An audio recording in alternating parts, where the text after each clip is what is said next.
Hai trovato una buona operazione immobiliare, ma non sai come finanziarla. È il momento di preparare il business plan. In questo video voglio spiegarti come realizzarlo per presentare al meglio la tua operazione immobiliare. Ma prima di iniziare lascia che mi presenti. Guido Spanò, investitore immobiliare. Su questo canale troverai tutto quello che ti serve per fare operazioni immobiliari esclusivamente sul libero mercato. Il business plan che presenti a un potenziale finanziatore deve rispondere a una precisa domanda. Perché dovrei investire con te? Per rispondere a questa domanda avremo bisogno di due cose: un'ottima presentazione e dei numeri ancora migliori. Partiamo quindi subito da questi ultimi, che sono chiaramente l'aspetto più importante. I costi, i ricavi, il risultato atteso. Con un'abile mossa arriviamo subito alla fine del documento. Vedremo dopo perché. Iniziamo col costo di acquisizione. Inserirai qui il valore massimo al quale puoi chiudere l'operazione. In questo caso il valore era già definito a 81.500 euro, in quanto avevamo già firmato il preliminare e in seguito l'avremo girato a un finanziatore esterno. Inseriamo anche il costo di agenzia,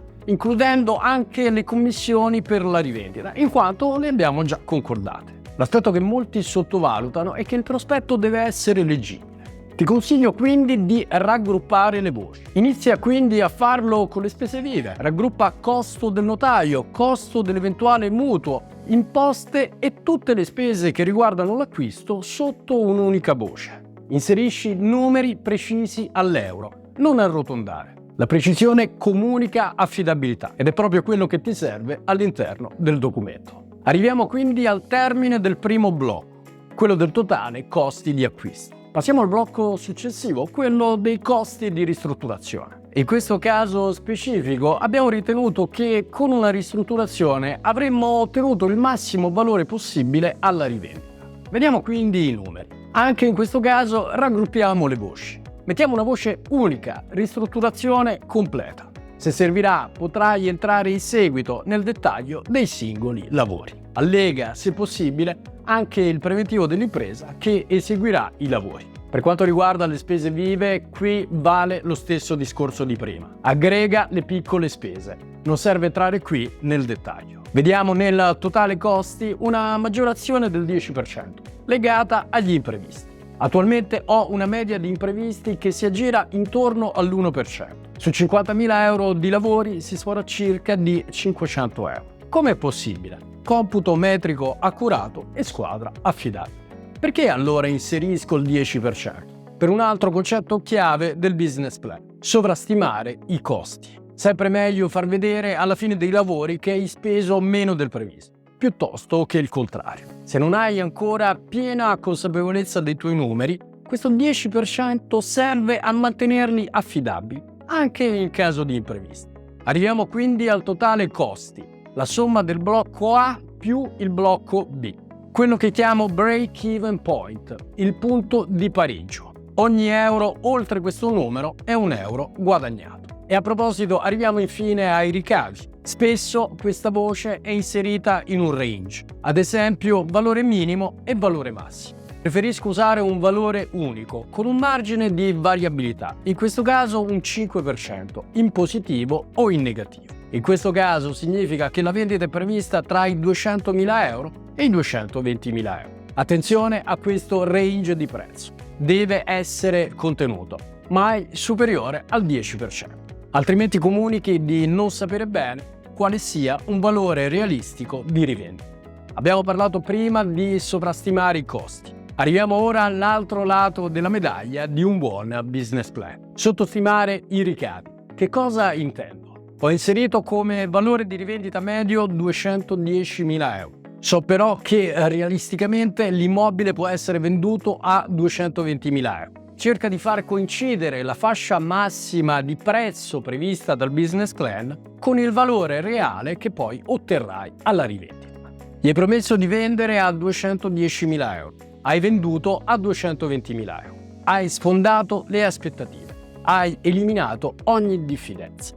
Chi ti finanzia non vedrà l'ora di fare un'altra operazione con te. Tornando agli ultimi numeri, arriviamo alla differenza tra ricavi e costi, il risultato dell'operazione. Anche se lo vediamo per ultimo, è sempre il primo numero che si guarda, a volte anche l'unico.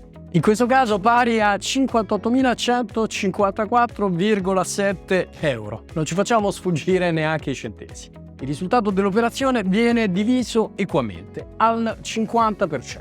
Metà a chi propone e segue l'operazione, metà a chi finanzia.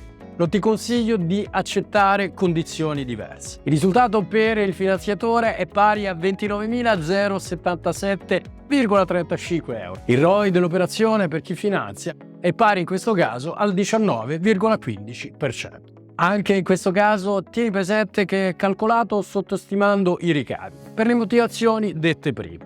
Il ROI in questo caso è calcolato sulla singola operazione, che ha durata prevista 6 mesi. Spesso si evidenzia anche il ROI su base annua. Puoi inserirlo per aumentare l'efficacia della tua proposta.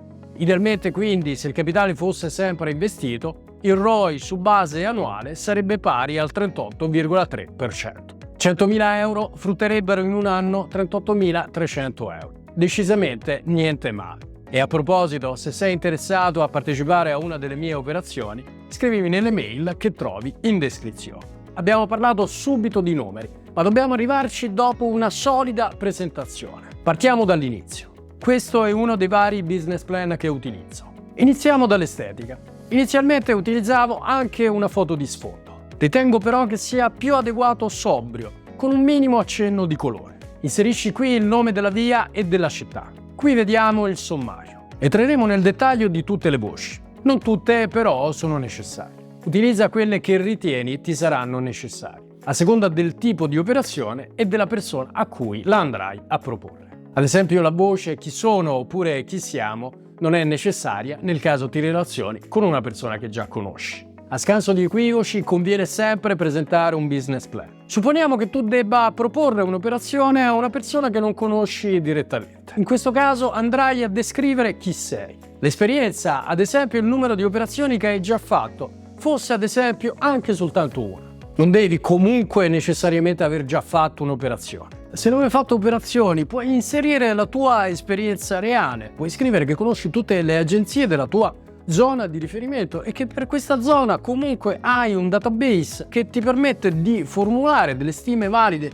sia per quanto riguarda i prezzi di acquisizione, sia per quanto riguarda i prezzi di rivendita. Se hai già un'operazione in corso, evidenzialo in questa parte. È più efficace infatti mostrare un'operazione in corso piuttosto che descrivere soltanto i numeri di 3 operazioni già chiuse. Mantieni questo paragrafo breve e con un minimo tocco personale. Passiamo ora alla panoramica dell'operazione. Qui descrivi velocemente l'appartamento. Bicamere anni 70 di 100 metri quadrati, da ristrutturare, con cucina e soggiorno separati, con una camera singola e una camera matrimoniale. I punti di forza, ma soprattutto i punti di debolezza.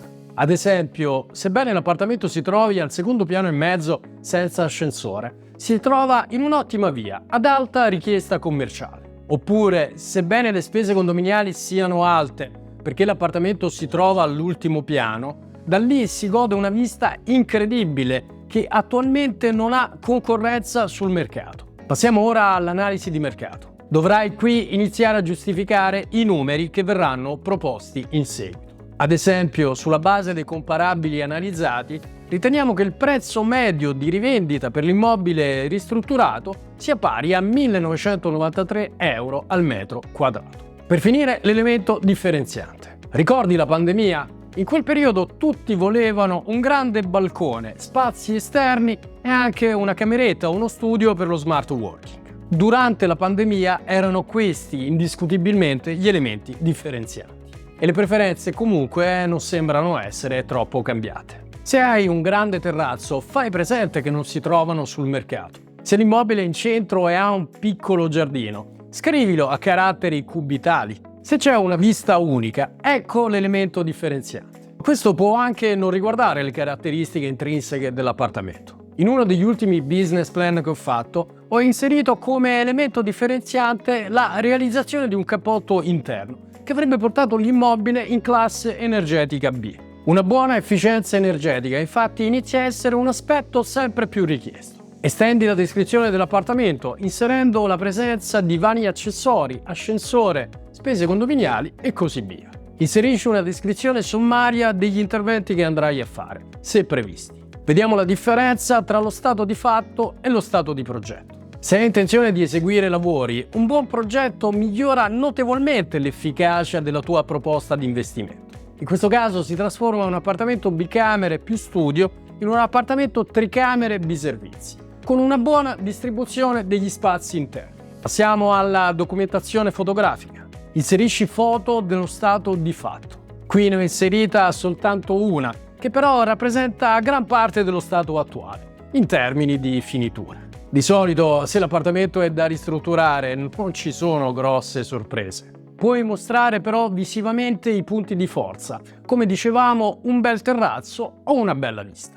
Ma la forza di mostrare lo stato di fatto sta nel contrasto. Infatti andremo a mostrare subito dopo l'impatto del prodotto finito. Utilizza foto di ristrutturazioni che hai già eseguito. Se non hai ancora operato, non usare render. Sono belli ma danno un'immagine troppo generica e artificiale. Meglio foto reali. Prendi accordi con uno stage a cui darai l'allestimento al termine dei lavori. Chiedi di poter utilizzare le foto dei suoi lavori già eseguiti. Presenterai così in modo efficace ciò che è possibile attendersi alla fine dei lavori. Infine, se hai già fatto operazioni, puoi parlare della tua efficacia previsionale e dei tuoi ritorni medi. L'efficacia previsionale è la tua capacità di fare stime di rivendita, poi confermate dai fatti. Inserisci le operazioni che hai fatto, il totale investito, la stima di rivendita e la rivendita effettiva, la durata dell'operazione, così come il risultato ottenuto e il ROI generato. Alla fine presenterai quindi i numeri della tua operazione, così come abbiamo visto all'inizio del video. Per finire, consegna il tuo business plan, stampato a colori e rilegato.